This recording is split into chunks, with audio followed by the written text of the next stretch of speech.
E qual que é a dica número 1 para que você possa realmente virar setup com mais rapidez, né? A primeira parte, pessoal, a primeira coisa que eu dou dica para você, e aqui são coisas simples e práticas, né, que nós vivemos no dia a dia, é você ter um planejamento de trocas, ter um planejamento mínimo de trocas. O que é o planejamento? Você precisa visualizar aquelas transições entre um lote e outro.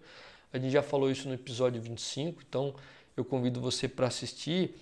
Mas o que acontece? Geralmente o planejamento ele tem um Gantt chart, ou um gráfico de Gantt, na qual você tem a quantidade, as ordens de produção, você tem aqui o número no sistema, você tem a descrição da peça, a quantidade, quando entra, e em função de quantas peças você faz por hora daquele tipo de produto, é possível você graficar quantas horas você vai produzir em média aquele lote com aquela quantidade de peças.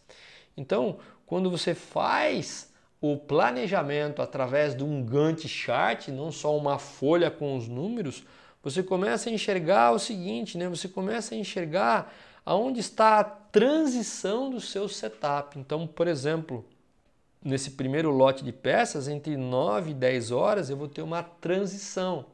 Depois eu vou ter uma outra transição das 13 às 14, vai cair bem na troca de turno. Eu vou ter uma outra transição das 17 às 18 e assim por diante. E quando eu consigo enxergar a transição, uma hora antes eu começo a fazer a minha preparação do setup. É tudo aquilo que eu posso preparar com a máquina ainda rodando. Então a primeira coisa, pessoal, é ter a visualização dessas transições, né?